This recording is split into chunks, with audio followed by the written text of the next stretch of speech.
One. Welcome, everybody, to the Ring Generals review of WWE Stomping Grounds. And no, we are not joined by our homie, Hypocritical Nick. He is out on important business tonight. But I am joined by my homie, Easy-E, Eric Santos. What's good, homie? What's cooking, man? What's cooking? And we got a special guest on the show. Me and him have worked together in the past, and he's created our sick logo. Annibal Santos. How are you doing, brother? Hey, I'm good. I'm doing good, Ryan. Thank you for calling me out. Yeah, man. WWE Stomping Grounds was a mixed bag.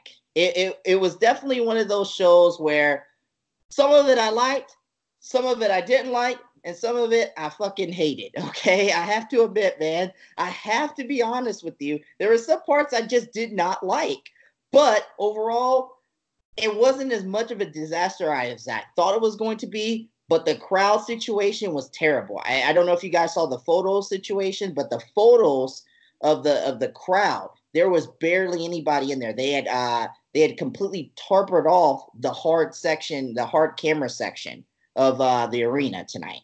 I did see that. I did see how they covered up one part of the section of the arena with black. And I think what WWE was trying to do was that they were trying to see that, hey, the tickets weren't going to sell out, so we're just going to cover up the chairs to make it seem that it looks like a sold-out crowd. I think so. What do you think, Neil? You know what? I haven't seen wrestling, and I haven't seen a pay-per-view in a bit of a while. But I mean, it's just, you can kind of tell that without that crowd presence, that there really wasn't much of an emotion going on. There wasn't that much of a feel for the wrestlers, to work with, to feed off that. Bryan. What was that? Except for Daniel Bryan. Oh, okay. Gotcha. Yeah, well, I only watched the last two matches before the show ended up. So, I really can't put too much of my opinion because I didn't see the whole show, just the last two matches of the night. Yeah, it was one of those shows where it was a mixed bag. And if you want to get my full commentary, I was taking over the Ring General social media today. I was all over Twitter. And let me just say this. I just put something up on Twitter and we're already up at 4,000 views. So to say that tonight was not a success for the Ring Generals on social media, that would be dub. It was a great show. It was a great night for the Ring Generals in terms of social media, in terms of being able to interact with fans about WWE Stomping Ground. I really like interacting with people on social media. So for those of you who liked my tweet, retweeted my tweet, responded, watched anything, first of all, thank you so very much. Keep following the channel, keep following us on social media, and we're going to get involved and we're going to get out there. So let's get started let's talk about this show because I want to get this thing over with here. Yeah. I want to talk a little bit about the Cruiserweight Championship match. Did you guys get to see that? I saw highlights of it. I didn't really take it very seriously, but I'm actually happy for Drew Gulak. He won the match, right? I believe so. Yeah. Drew Gulak, yeah. We saw and it's funny too. We were at Championship Wrestling from Hollywood not too long ago, and they said most recently the person who came from Championship Wrestling from Hollywood now with the WWE is Drew Gulak. Yes. I tweeted Championship Wrestling from Hollywood. So shout outs to Drew Gulak, all the Southern California people, and really honestly all the California people in general. We repping Drew Gulak.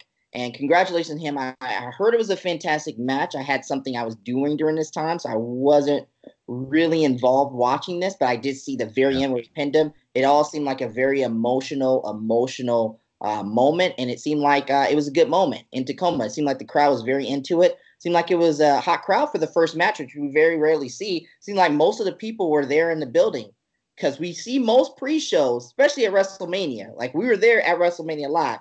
A lot of these pre-shows, these matches are dead because nobody's in the building. You know what I'm saying? Nobody cares about the pre-show match. But it seems like this is one of those pre-show matches where people were invested, they cared, and Drew Gulak got a great response after he won that championship. Right. Definitely. I think it might be also the thing is that might be a first time for Tacoma, Washington, for them to have, maybe they don't rarely have wrestlers, any wrestling in that area of Tacoma, Washington. It could be that. Do you think so? Well, I will say this. If I had a wrestling show that came to my town that hadn't been there in a while, like the WWE, especially a pay-per-view, I would be going crazy. Okay, I would be making noise all night long. And we see this a lot with these small these small towns in these states where, the WWE comes there, they take a risk there, and then all of a sudden it doesn't go very well, whether it be ticket sales, whether it be crowd reactions, whatever. Things just don't go well. And guess what? The WWE never comes back again, and we see the reason why.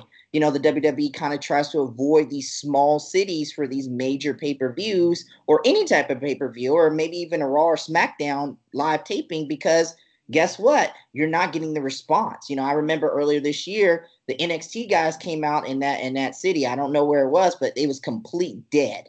It was silence. Aleister Black came out. Nobody made any noise. It was just crickets. It's like, how can you go to a WWE show and act like you're in the library? Like nobody, like, are we in church? I was in church earlier today. That's when you got to be quiet. You don't be quiet when you're at a WWE live event. I don't get it. I don't get some people in their mentality. Annabelle, what did you think about it? What did you think about Tacoma, Washington tonight? Well, you know what? That's just what I was wondering. Like this cruiserweight bout. Was it part of the pre-show, or was it what was it? Pre-show. It was part of the pre-show. Show. Oh, okay. Well, I didn't know that. I mean, when we tuned in, it looked like it happened like there was like one of the mid matches of the pay-per-view, because I saw the closing of the match. The closing of the match, it felt very emotional. There was a lot, like the crowd was pretty invested in that victory. And I thought maybe the crowd got all excited out, and they were already drained by the time it was what's his face, Ziggler against Kofi. Oh, because yeah. Well, I know you guys are going to get talking about that match. I know you guys are going to talk about that and discuss that match. But I saw how those two guys started locking up, and it looked like they were getting ready for a pretty good match. But I thought that the crowd wasn't into it, and I thought, wow, did this crowd get all drained out because of that cruiserweight fight? And it's just kind of weird, that that the crowd wasn't into these bouts later on. Yeah, it's better to go at the beginning of the card, in my opinion, than later in the card, because it's very hard for the crowd. And I can speak from this going to WrestleMania with you guys. After that Kofi match against Daniel Bryan, I didn't have too much in the tank left. I really did not have too much. And I can't speak on you, Eric, but you said you were a little drained too. You and Nick have both told me that you were drained emotionally after that match. I think that match, my voice was just completely gone after that. I think that match just completely took off my voice, and I really had the energy to go on. I think so, for WrestleMania.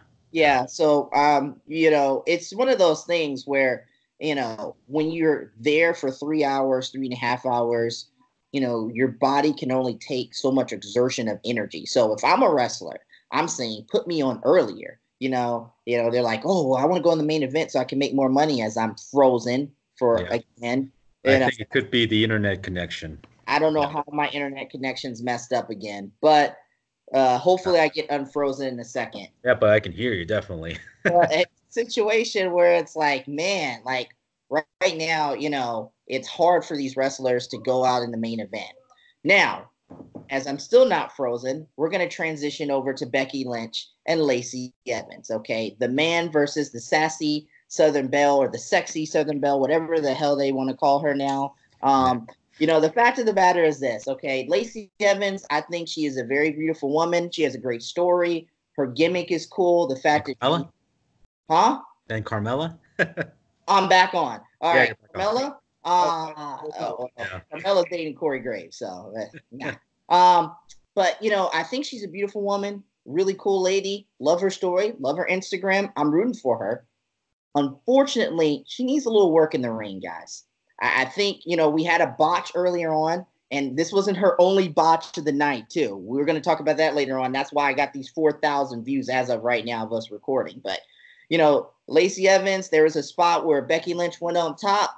She was trying to coordinate something with Lacey, and Lacey just was like a dead fish in the water. She was just and like Becky was like saying something, and like Becky finally got the move, but you saw Becky shake her head like, this girl ain't ready yet. This girl is just not ready yet in the ring. Like, what did you guys think about Lacey Evans losing to the man Becky Lynch? Thought the match was sloppy. Thought it could have been better, but I don't think it was on Becky. I think it's on Lacey. And, they shouldn't put her in a situation where she cannot look good. I mean, later on, they put her in a good situation, I guess, but this match was not a very good look for Lacey. What y'all think? I get the feeling that they're probably pushing Lacey way too fast. I think so because after WrestleMania, it looked like they were going to be putting some promise for Lacey, but I think that they're kind of doing the wrong move for her, just not yet. I kind of wish that they would have developed this something for SummerSlam because that would have given more time for Lacey to develop as a character and also her ring skills. And if that's the case, if it's coming from Becky too, then I totally I take Becky seriously, and I really, I believe her. Then I hopefully, if that's the case, we might see a Becky versus Lacey match later on at SummerSlam. But hopefully by SummerSlam, Lacey should be improving her skills. But as a heel, I think she's doing a pretty good job, like character-wise. Definitely. Annabelle, what do you think about that match? I gotta agree. I mean, I like Lacey's look. I like that. I like how she comes out. She comes off as a villain, but I mean, she's got the look down. I mean, she's still a little bit too fresh, a little bit too green. As a wrestler. I mean, my only concern is, I mean, hopefully she doesn't become like the female Roman Reigns, where they kind of, I think that's Charlotte. I think that's Charlotte. You think so? I think that's Charlotte. No, well, I mean, she's on her way to 15 or 16, just like her daddy was. Well, I mean, you know what I'm saying. They kind of push somebody who's not there yet, who's not gelling well with the crowd yet, and also like in the ring wise, ring work wise. But I mean, who knows? I mean, she might. I mean, the same was said about Cody Rhodes a few years ago when he first came out with Legacy. I mean, when he first came out, he didn't have that maturity level that his partner Ted DiBiase had. But a lot can happen. She might develop into a pretty good wrestler in the next few years, but definitely not the next few weeks. You know what I mean? Yeah, I definitely agree. It's going to take time, and I think personally, taking her off television wouldn't be a bad idea. We'll talk about her a little bit later on tonight, her and Becky, because I have some interesting thoughts about them later in the night. But we move on to the tag team match. Xavier Woods and Big E Langston versus Sami Zayn and Kevin Owens. Yeah. And I was watching with my brother, and he has not watched the product in a very long time, and he's not really up to date with the product. I talked to him about it, and he doesn't care. He's very honest, but he made a joke about Sami saying something like the trash guy. Like he said, Sami Zayn was like the trash guys. You always got to have the trash guy on this day. But,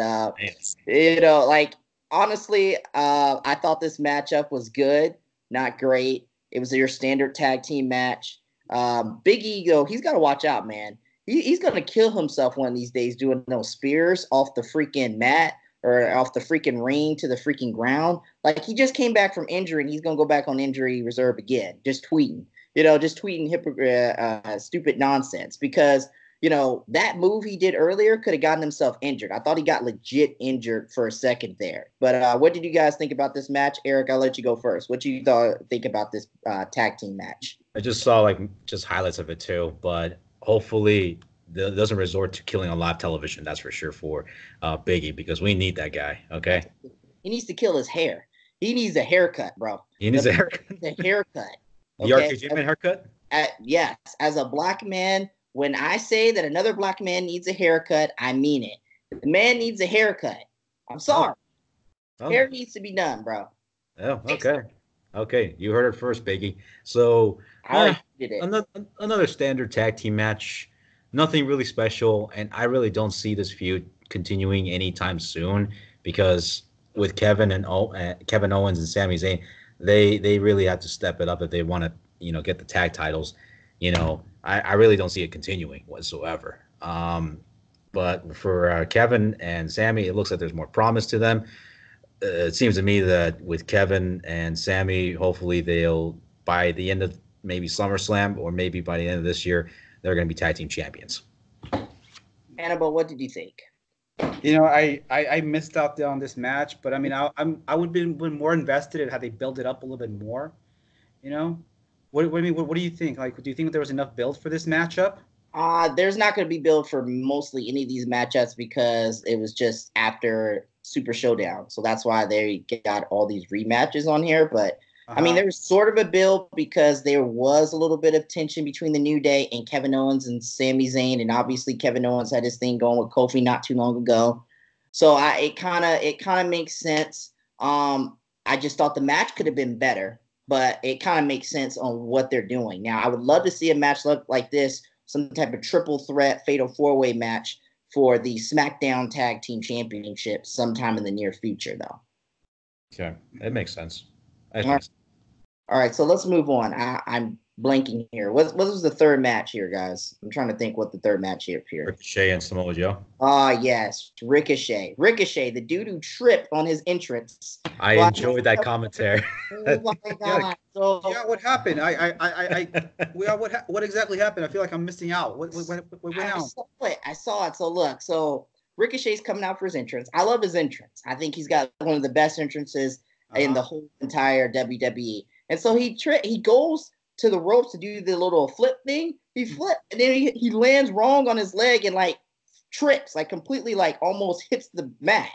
So I'm like, that could have been like Ricochet's got to watch out with these flips and stuff that he does pre-match, because what happens is like you do all that stuff, one day you can get injured, man. It's like if in the NFL, if you score a touchdown and you celebrate and you injure yourself, man, what's the whole point? Like, you weren't even really playing. So you could check out my tweets about that on the Ring General's Twitter account. Ring General is one on Twitter, as me and my family all commented on that and said that was one of the funniest things of the night. But it got better later on. Trust me, it's better. The match got better, I think. It got better. I thought this was a great match. I think the crowd got invested a little later on, but I'm still a little concerned about Ricochet's character development. I like Ricochet. I think he's a good wrestler. I'm in trouble. I'm a little scared of his gimmick. He's the opposite of Lacey Evans, where Lacey Evans has the gimmick. She doesn't have the ring skills. Ricochet has the ring skills, but he doesn't have the gimmick. He had it in the Lucha Underground with Prince Puma, but he had Conan talking for him. And the WWE doesn't have a mouthpiece. They took off the mask. There's no Prince Puma. Rey Mysterio's injured. I'm hearing reports they want to do that, but Rey Mysterio's injured right now. I'm a little concerned about Ricochet and his gimmick and his character development right now. But I'm happy they gave him the championship, because he does deserve a championship run to see how he can develop his character and develop himself to the audience. What do you guys think? Well, you want to go first? Well, I was a big Prince Puma fan back in Lucha Underground, so I mean, I was thrilled when he came over to when I heard that he was coming over to WWE, and I was very disappointed that they didn't didn't invest as much as they could have in bringing that character out of him, because he definitely has charisma, even with or without a mask. I mean, he was great in the Indies, but I mean, I'm just feeling like the WWE just kind of dropped the ball again with another great superstar. I mean, like you said, he's got the ring skills, he's got the experience. He's got a great look. Women and children. I think women like him. They think he's cute. I think kids love him because of all the flips he does. And I think that draws you instant money in the WWE. Mm-hmm. So all he needs is a little bit of gimmick work, a little bit of character development, and he can be one of the top superstars. He's still young. He's only 30, 31. Mm-hmm. So, I mean, but it's the question of, will they let him ascend? Keep going, Annabelle. I'm sorry. I didn't mean to interrupt. No, you're right. I mean, my only biggest fear is that when they do start building that personality up and that gimmick up, they don't try so hard, and it starts to end up being like a, my biggest fear is that he ends up being kind of like a Finn Balor kind of wrestler. Well, you know what I mean, right? I definitely know what you mean. It's just comes out and smiles, does cool moves, flips, very good looking, gets over at the women and children, but never ascends to the top of the ladder because he has no gimmick, because they don't let him have any gimmick. They don't let him have any personality. Yeah, I know what you're talking about. Mm-hmm. That's what I was concerned about originally. Mm-hmm. But knowing the WWE, and I've been coming like a pessimist and like a realist in terms of like viewing the WWE product. I'm feeling that's the direction that they're going to go with Ricochet. He's going to become like a Finn Balor kind of destiny almost. I mean, I could be wrong, but I mean, that's just how the direction I'm seeing with him. What's going to happen? They're going to find out exactly what we as all fans have been just talking about. He's championship material, but they don't know how to work with him. I mean, I'll let you talk, but I mean that's just my opinion. I love him. I thought it was a great matchup. Great match against Samoa Joe, another favorite wrestler of mine. I love Samoa Joe, but another guy who I don't think that W is going to be invested in the next few years. I don't see Samoa Joe becoming a main event player, a main event champion, even though he's got all the skills, because the W won't not let him. Eric, I got a question for you, man. After you tell us what you thought about the match, what do you think they're doing with Samoa Joe? Because I heard some people complaining about Samoa Joe, saying, I think our friend of the show, Cindy G from No DQ, said that he's a transitional champion. What do you think about those types of complaints from fans that Samoa Joe is not really being booked properly and he's still getting pushed down the card despite him being one of the better characters in the WWE right now? It's a shame because they could have utilized Samoa Joe a couple of years ago when Samoa Joe was brought into the main roster when he got paired up with Triple H to attack Seth Rollins. I thought that could have been a big, major push for Samoa Joe. But now there hasn't been like anything really new for Samoa Joe unless, well, he did have that push up against AJ Styles, but he never got the big title. And now he's now in the mix with the U.S. title, and it's really, he's like complicating. And as much as I love Samoa Joe, and I love the guy, he's like my brother said, he's got the tools. He's one of those guys where I feel like, he's very just intimidating. He looks like a champion. Yeah, he looks like a champion. He's one of those brute force guys that I completely love, and he makes those matches realistic. Like he makes those matches very real, and it's a shame that he's in this position. Happy that Ricochet's the U.S. champion, that's for sure. Maybe there might be some promise, and just by seeing Triple H handshaking and hugging Ricochet, Triple H sees a lot of potential for Ricochet. Mm-hmm. But there's a guy in the back of Triple H who might think otherwise, and we all know who that is, and that's Vince McMahon, because he's the good shit. Because apparently he has the final word in everything, and it's a shame because now what's next for Samoa Joe? That's the real question. Now that he lost the belt, will he get a rematch or will he rekindle his feud with Rey Mysterio? That's a great question. I don't know what they're going to do with him. Ultimately, I think he's just going to be stuck on mid-card hell in between Raw and SmackDown, and for a while until they find a significant feud. I think I've heard that they want to find a feud between him and Braun Strowman at SummerSlam. That's what I'm hearing, that they want to do that match. So I'm down for that match. It's just a matter of how long before they do that match and if they're going to do that at all.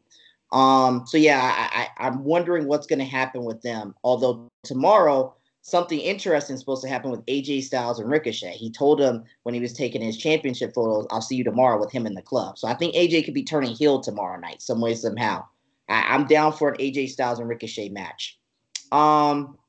Let's talk a little bit about the SmackDown Live Championship match. It was Daniel Bryan and Eric Rowan versus Heavy Machinery because they came out right after this matchup. What do you guys think about this match? I thought it was a good match, really good match. Actually, Daniel had a funny line on social media because he won the match with the small package. He's like the king of small package returns again or something like that. I was just like, I don't know if you want to say that, Daniel. I don't know if you want to say that on Twitter. That's a little, you look up the hashtag and you'll get some surprise images on your computer. But I thought it was a pretty good match. I was entertained by it. I enjoyed Otis doing the worm. You can see me on Twitter doing the Scotty Too Hottie thing. So, I mean, it was a good match. I enjoyed it. I don't see Heavy Machinery factoring into anything later on, but the tag team division is so crappy, unlike AEW, who's going to have their debut television show be centered around tag team wrestling, that I just don't know what's going to happen in the future for Daniel Bryan. Let me ask you guys a question. What do you think the rest of 2019, what do you think is going to happen the rest of 2019 with Daniel Bryan, by the way? Do you think he's going to stay with Eric Rowan and be in this tag team situation? Is he going to branch out, or could he go back to being a babyface because he has some chance in Tacoma tonight? What did you guys think about the match? I think that for Daniel Bryan. He's going to be, tag team champions. I think that Daniel Bryan might dump Eric Rowan along the line and start a feud with him at the end of the year. Because I think or maybe he might recruit somebody else in his little, vegan group, and he might recruit somebody else and kick off. Yeah, and he might kick off. He may kick out Eric Rowan in the future. But other than that, and then from then on, he might get tired of the tag team division and go after the main belt. I don't really see anything like.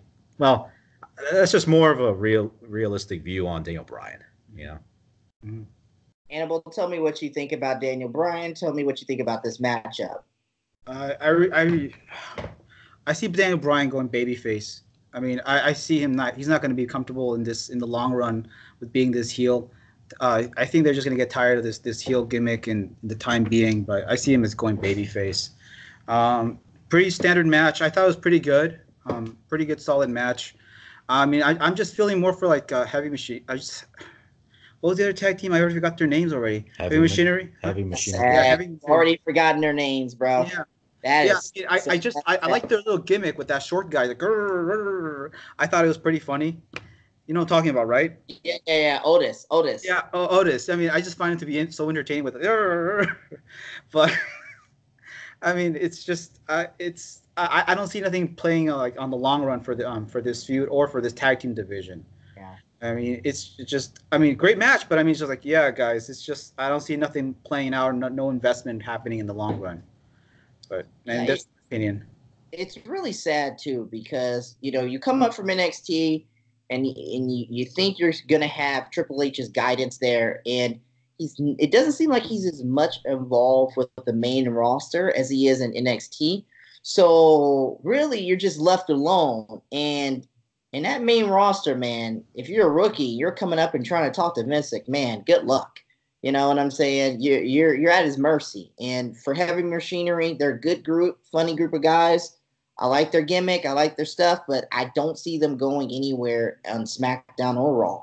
You know what I'm saying? They seem like the perfect NXT tag team who would just thrive down there. You know what I'm saying? But right. It's unfortunate. You go up to Raw and SmackDown, it doesn't work. You couldn't even see the Revival tonight on Stomping Ground. They weren't even anywhere shown. They were probably shown on that what is it? That little watch along show that they do. You know what I'm saying? So, in my opinion, they got the watch along crew. You've got multiple champions. You got the Iconics, the watch along crew. You got Heavy Machinery, the watch along crew. You got Liv Morgan, one of the watch along crews. You know what I'm saying? Like, it's ridiculous. These people constantly, week by week by week by week, every single pay-per-view, are not getting a spot on the card. And unfortunately, there's so many people there. I just don't think they're going to have that opportunity. It's frustrating. I don't want to get onto a rant about NXT. That's a Ring Generals podcast, but it's unfortunate what happens to these guys on the main roster from NXT. Everybody says it, but I just want to reiterate it. Right. Let's talk a little bit about this Bayley Alexa Bliss thing. I thought Alexa Bliss looked really hot tonight. But that's not the important thing. I think this matchup was good. And I think they're going somewhere with this Nikki Cross storyline. I think eventually Bliss is going to either win the tag team championships with her or win the Raw or SmackDown Women's Championship using the help of Cross. And once she's no longer any good to her, then she's going to get rid of her. Or Cross is going to find out that just like Nia Jax, Alexa is nobody's friend but her own. So what do you guys think about this match? Where do you see this storyline going with Cross and Alexa Bliss? Just another standard match. But as far as I see the thing with Cross and Bliss, I kind of see it the other way around. I think I see Cross will get fed up with Alexa. Alexa will be that mean girl kind of like bully to her, and then she's gonna make her do all these errands, maybe do like a coffee run, have Cross go to Starbucks and maybe like do something bad around Starbucks and might throw coffee at the barista or anybody else, like something like comic-y, kind of like for the 24/7 belt.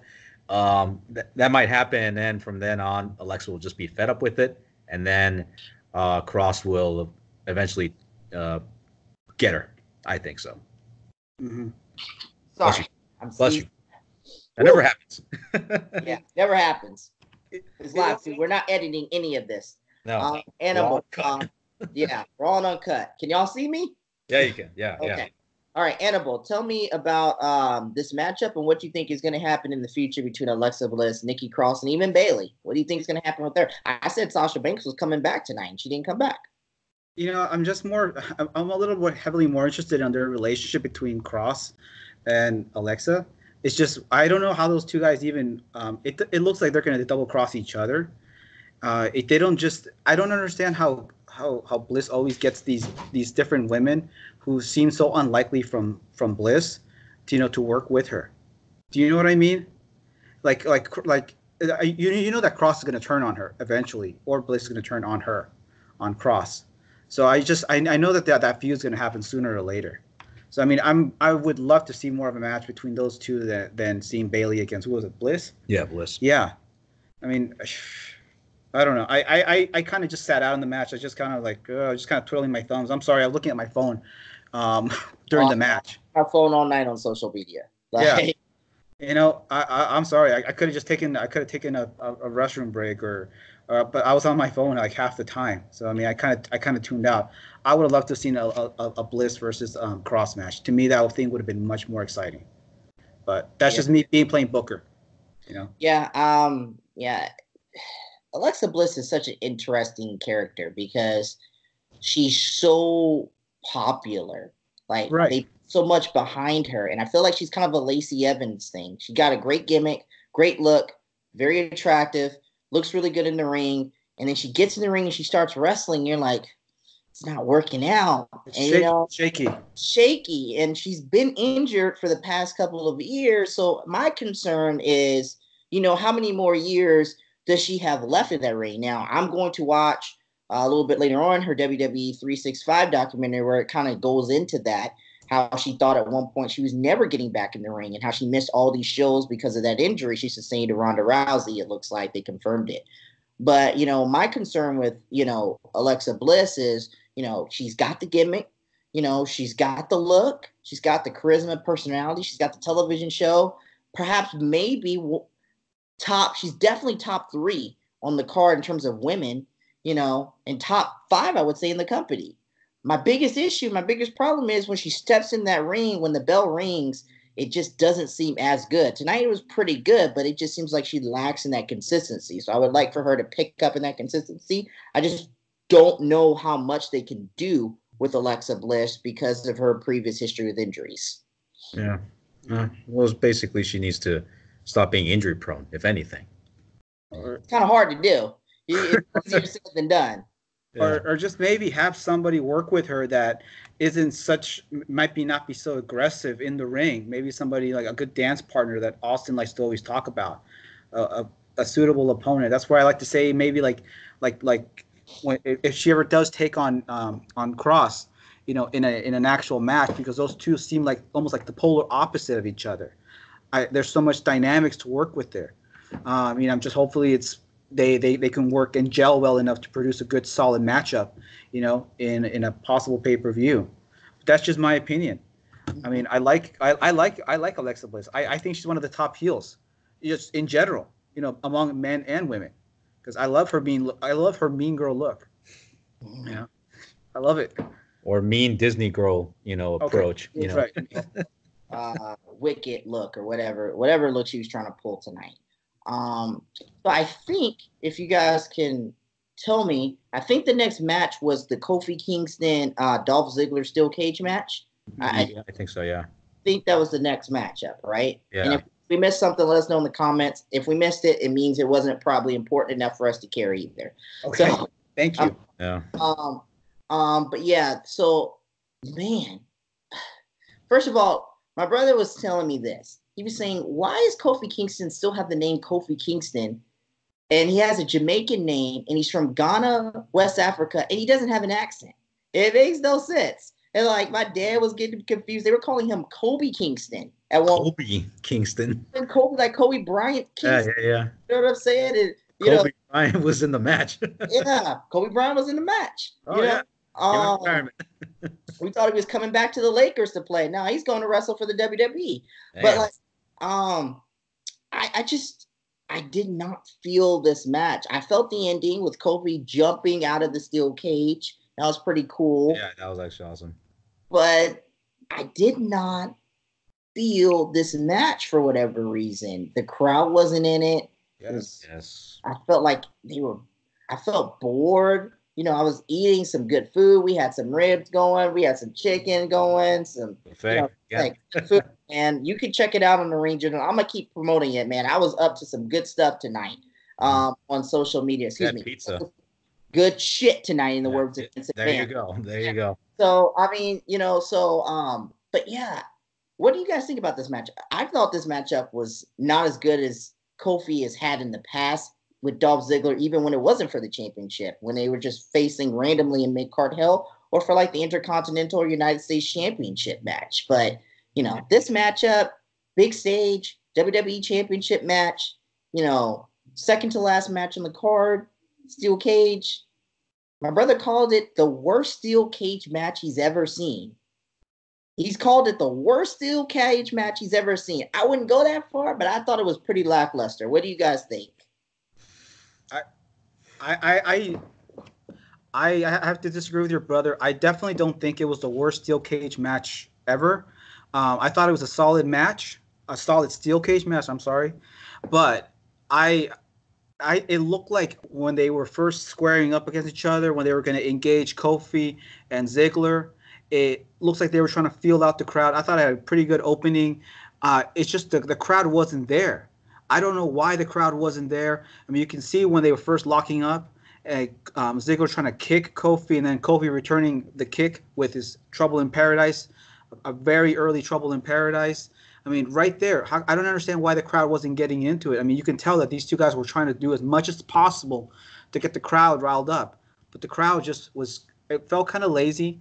I don't know why that was. Maybe it was Tacoma, Washington, or I don't know. Or maybe it was just the crowd, they want to be difficult. But, I mean, I thought as they progressed, the match was getting a little better. They're evenly matched. Two young guys, still pretty much young, doing everything. Yeah, very agile, almost equally matched in every single way. But I thought it was a pretty good, solid match. I'm not gonna say the greatest match in the world, but I thought they did everything that they could with what they had to work with, and the short amount of time to build up this match, too. Because I mean, I saw that promo that Ziggler cut on Kofi. You could see that he's trying the best he could do to get that matchup as an important level, as as a main event that Seth Rollins or Brock Lesnar kind of level with what he was given to work with. But I definitely don't think it was the worst match, or it's definitely not the worst steel cage match ever. Valid effort on both parts of the competitor. Eric, what did you think about this match? I think they try to do the best they can to put out this match. And I think I may have talked about this on the podcast before. The crowd can either make or break the match, because I feel like they got to be emotionally invested in the match in order for it to make it look good. And I think what made it, what your brother was referring to being the worst match ever. It's just well, it's not really, because I think there's been other bad cage matches in the past. I think it's just the fact that the crowd was not really into it, and if when the crowd is not into it, then the match is really completely like bland, or it's just another match, and it's kind of it's kind of like disrespectful in a way. And here you have these two guys, and it's the WWE Championship, the title that Kofi was working for a very, very long time, and a match. I mean, a title that Kofi finally won at WrestleMania, something that we were behind Kofi 100% going to that match, and then all of a sudden we're kind of like being, abandoning him. Yeah, abandoning him. I'm like, what happened? It's like, what's going on? So, but at the end, happy that Kofi won the match. It's just, I don't know, maybe the crowd doesn't know what they want anymore. It had a dramatic finish too. It's a good finish too. But, yeah.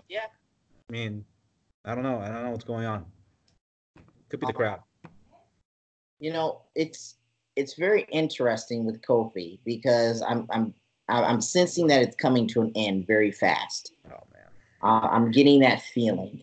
And I forgot, and now I remember. Roman Reigns beat Drew McIntyre.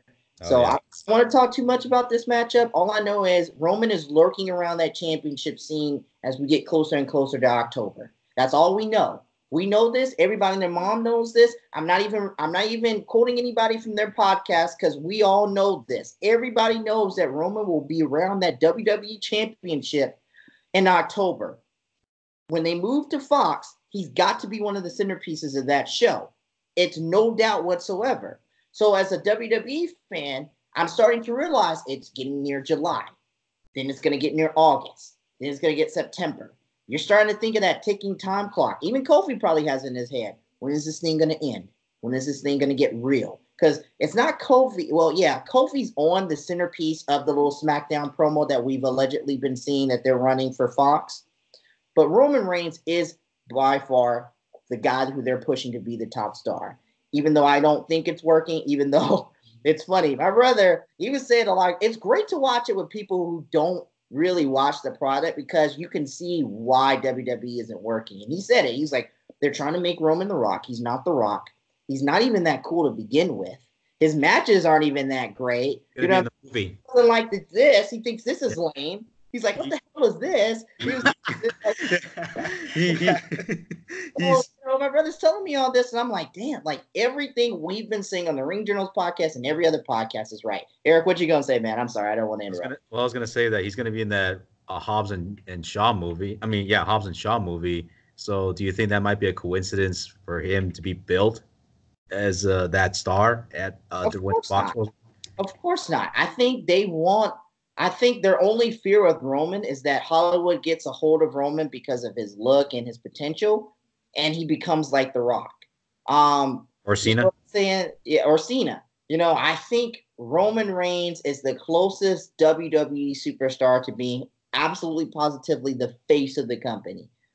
We've heard reports that, hey, they don't want that anymore because they don't want these superstars getting too big for the WWE. They don't want a Hulk Hogan situation, a Rock, a Stone Cold, a Cena situation, Brock Lesnar. But, you know, I think Roman Reigns is that guy. But I know this for sure. In October, your main guy has got to be around your main championship on essentially the main show, the main network, Fox and SmackDown Live in October. So, Kofi, I don't know how much longer you have, brother, but you better step it up with your matches because you don't have too much time left. I think he'll do his best, but then at the end of the day, we're all going to know who's going to pull the plug on that. It's Vince. And he pulls the plug on almost everything we love, it seems like. Yeah. So let's talk about the main event here. You had Seth Rollins, who's been coming out all week saying if anybody tries to be a referee in this match, they're going to get hit with the steel chair. And he even did it before the match with Baron Corbin. Now I was making jokes that he was dressed up as, bartender Baron. Maybe I made a joke like bartender Baron and also bottle service Baron. I called him bottle service Baron, like he was dressed up to go to the club instead of being a wrestler. And that's what I think. You know what I'm saying? He's then elevated from TGIF Fridays from that to now he's bottle service Baron. He's your server, RTJ man. Yeah. He's my server in VIP. Okay. The jerk, that is the jerk server. Yeah, the jerk server. Okay. But what do you guys think? Okay, so Lacey Evans comes out. Well, hold on. He says he has this big surprise and how he's going to get this person who's going to be fair. And Seth has the steel chair, and then Lacey Evans comes out, okay? And we see a botch. Lacey Evans is walking down the ring, and she trips. Yeah, I saw that. Yeah. The sassy Southern Belle trips, okay? And that already kills it for me a little bit because it's like you're building her up to be this sassy, sexy, classy lady who's never making a mistake, who's never frazzled, and she trips like this, okay? And then on top of that, Baron is smart. He's the heel. He knows that Seth's not going to hit a Roman. Here's my frustration with this. Here's my question for you guys, honestly, all right? So we see this a lot now. Intergender wrestling is increasing. Tonight, Wrestle Circus had an intergender main event between Scorpio Sky and Tessa Blanchard. Do you think Seth Rollins should have gotten physical tonight with Lacey Evans? if I was him, I'd try to keep my cool. But if she were to do something physical, like really something really physical, She very slapped him uncomfortable. twice. She No, slapped I him mean twice. not just the slap, but if like hit, getting low blowed or maybe something else, I wouldn't regret doing that a curb stop on her. To be honest, that's just me being realistic. Hannibal, what do you think about this? Because we saw this in January with the Nia Jax, Dean Ambrose at the time when he was Dean Ambrose in the WWE, situation where Nia was kind of bullying him and things got a little physical. And we thought we were going to get a match there. And then I guess some sponsors allegedly said they didn't want that. And they put us into it. Either that or the fans started complaining about it. And so they put a stop to it because they knew they were trying to embarrass Dean on his way out and ruin his brand. Now Jon Moxley. And his brain ain't ruined now because guess what he's doing in August? Or even next week. But I think, they had something going with Nia Jax and Randy Orton and all them and her getting physical, and then they dropped it. And I thought they could have did something here tonight with Seth Rollins and Lacey Evans, and maybe it would have been justified. However, they didn't do it. Annabelle, do you think the WWE should have went there? Or do you think it's like, no, you don't want to promote domestic violence? Because I'm not promoting it either, but this is professional wrestling. No, you just don't want to do that. You don't want to have a man on television physically strike a woman. I mean, immediately you're just gonna get frowned upon. You're gonna get immediate complaints, no matter how much Lacey would have slapped him. It probably wouldn't have justified Seth striking her.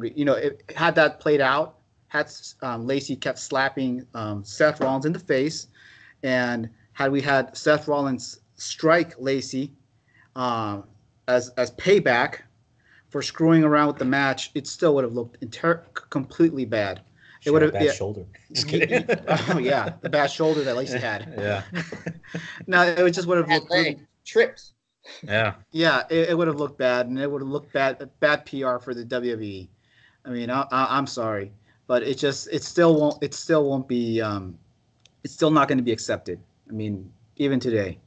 Maybe a woman striking a man, that's a different story. But having a physically capable, strong individual like Seth Rollins strike a 110-pound woman like Lacey, female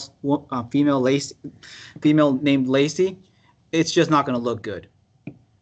Yeah, it's funny because we did our interview, Eric, with Kathy Caponelli, and I was talking to her a little bit about this, and she said they're all wrestlers, and she doesn't mind women and men getting involved in matches against each other. And I've seen it a lot of the times in independent wrestling. We're gonna see it a little bit at bar wrestling, and we've seen it, in places like Santino Bros, where these wrestlers, and even in Japan, these male wrestlers, they're not taking it easy on these female wrestlers. They're laying it into them, and the female wrestlers are absolutely down because they're like, I want to be able to get in there with the men and toss it up with the men. So the WWE is the top promotion, but with being the top promotion, there's a lot of responsibility with that. They're a stock. They have shareholders.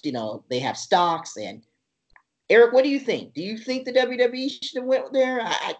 Do you think the WWE can go there in the future? Because they're certainly teasing it. I mean, it looks like for the indies, these guys, they're going to do, in Jim Cornette's words, outlaw stuff. That's what he calls it, outlaw stuff. But for WWE, I don't think they're going to do that anytime soon. I mean, they used to do that all the time. I don't know why they're trying to hide it or not promote that, but I'm pretty sure they're going to do that maybe again, but for a feud that's somewhat personal. If it's a feud that gets personal, or it's a feud that we care about, or somebody that really pisses us off and rubs us the wrong way, I think they'll do that. It just depends on the feud that they have. Baron Corbin and Seth Rollins, it's just another. I never felt that feud, and with Lacey, she just came out of nowhere. I mean, but at the same time, it was kind of perfect time because it was Becky Lynch. Because Becky, we all know, she's the girlfriend of Seth Rollins, so I get it. I knew eventually that Vince was going to use this. He was going to use it. There had to be a reason why Michael Cole constantly told to mention the fact that they're dating. and they're in a relationship.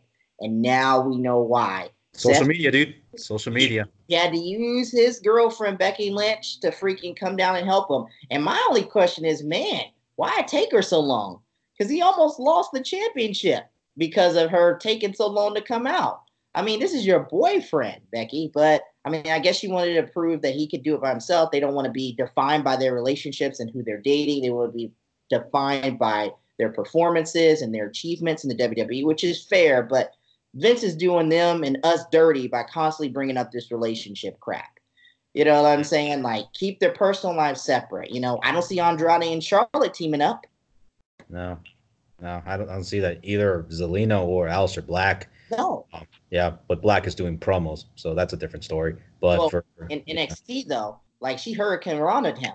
Yeah, that's true. I remember that. You know what I'm saying? Like she doesn't care. You know, it should not matter who these wrestlers are dating or who they're married to when it comes to these storylines in the WWE. It should not matter, or in AEW for that matter when they debut in October. But yeah, I thought it was a very interesting show. It was a lot of mixed bag things. There was some good, there was bad. It's a little ugly, but overall, yeah, it was decent. Wasn't the best pay-per-view in the world. Won't set the world on fire, but for a Sunday afternoon and the day I'm off, I had a good time tweeting and doing all this other stuff, man. Any final thoughts, guys, about the pay-per-view before I send this thing home?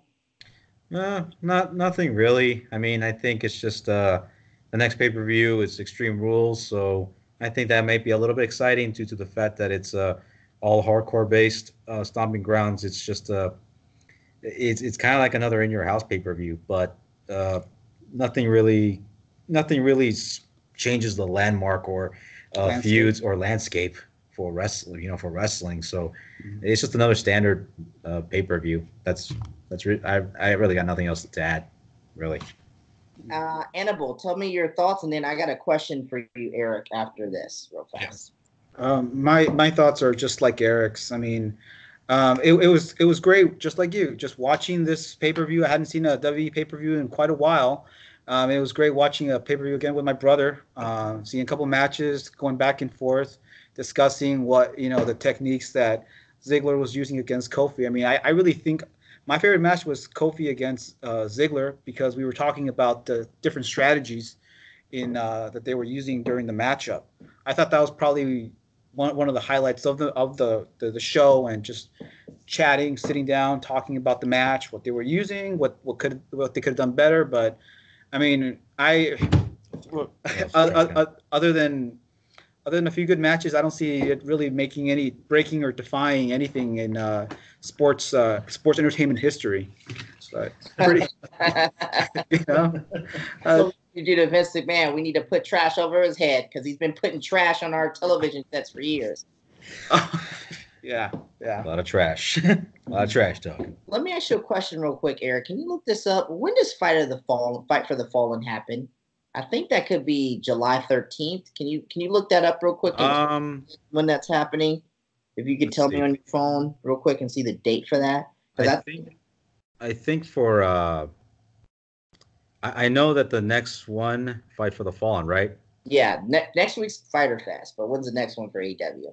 Just trying to get that real quick. Next one is going to be in July 13th.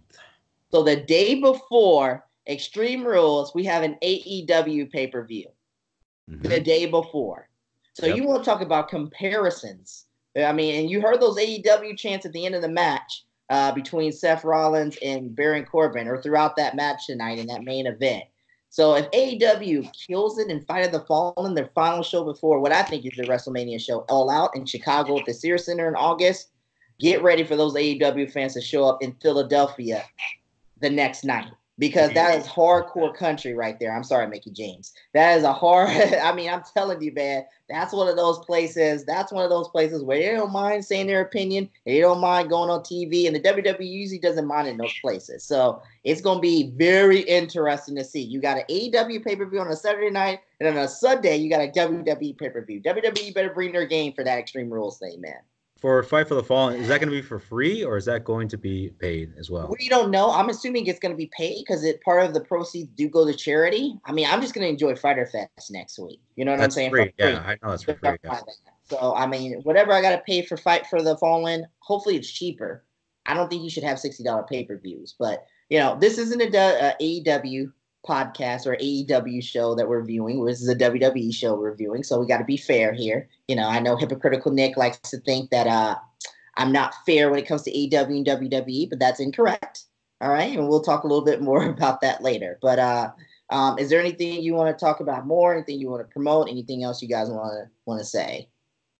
No, I mean, I think we covered as much as we could for Stomping Grounds, and hopefully to look forward to the next podcast. That is, I do believe that we're going to be having more, if anything. What's up? Content.